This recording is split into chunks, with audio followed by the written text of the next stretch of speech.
पूर्वांचलनामा में आप सभी का स्वागत है।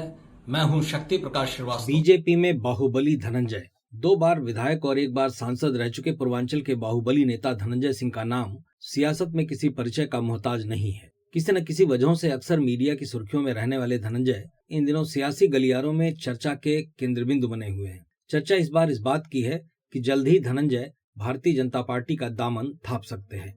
इन चर्चाओं के मूल में सोशल मीडिया में तैर रही उनकी कुछ तस्वीरें हैं, जिसको लेकर दावा किया जा रहा है कि वे महाराष्ट्र के बीएमसी चुनाव में कमल खिलाने के लिए बीजेपी का प्रचार कर रहे हैं। हालांकि आधिकारिक तौर पर पुष्टि न होने के चलते पूर्वांचलनामा इस वायरल तस्वीरों की पुष्टि नहीं करता है।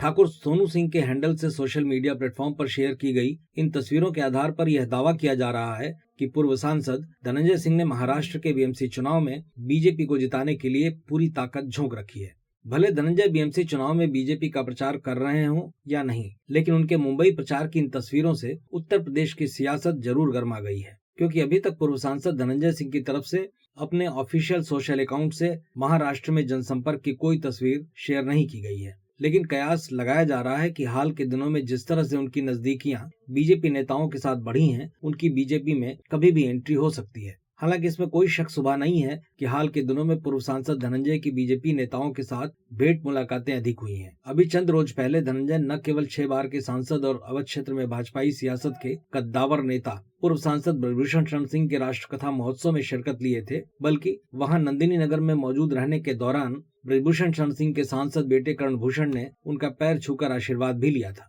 यह तस्वीर धनंजय सिंह की ब्रजभूषण शरण सिंह से नजदीकी बताने के लिए काफी है। इसके अलावा पिछले लोकसभा चुनाव में भी धनंजय ने जौनपुर से बीजेपी प्रत्याशी कृपाशंकर सिंह के पक्ष में प्रचार किया था। उनकी पत्नी श्रीकला रेड्डी ने भी केंद्रीय गृह मंत्री अमित शाह से पिछले दिनों मुलाकात की थी। लगातार कई मौकों पर बीजेपी से नजदीकियां स्थापित करने वाली इन तस्वीरों के बाद भी उनके खिलाफ दर्ज आपराधिक मामले उनके बीजेपी में एंट्री की सबसे बड़ी बाधा बनी हुई है। पिछले दिनों प्रदेश में तूल पकड़ने वाले नशीले कफ सिरप मामले में भी उनके करीबी की गिरफ्तारी के बाद से समाजवादी पार्टी के मुखिया अखिलेश यादव जिस मजबूती से उनके खिलाफ आवाज बुलंद कर रहे हैं, वो भी एक वजह बनी हुई है। ऐसे में बीजेपी में अधिकृत तौर पर उनकी एंट्री कब होगी यह तो तय नहीं है, लेकिन हालात एंट्री मिलने की संभावनाओं को अवश्य बलवती बना रहे हैं। धनंजय सिंह 2002-2007 में से एक चुनाव में निर्दलीय और एक बार जेडीयू के टिकट पर विधायक रह चुके हैं। 2009 में वे बीएसपी के टिकट पर लोकसभा के लिए भी चुने गए थे। मतलब की बात में आज बस इतना ही। कल फिर मुलाकात होगी इसी समय, इसी चैनल पर। तब तक के लिए नमस्कार।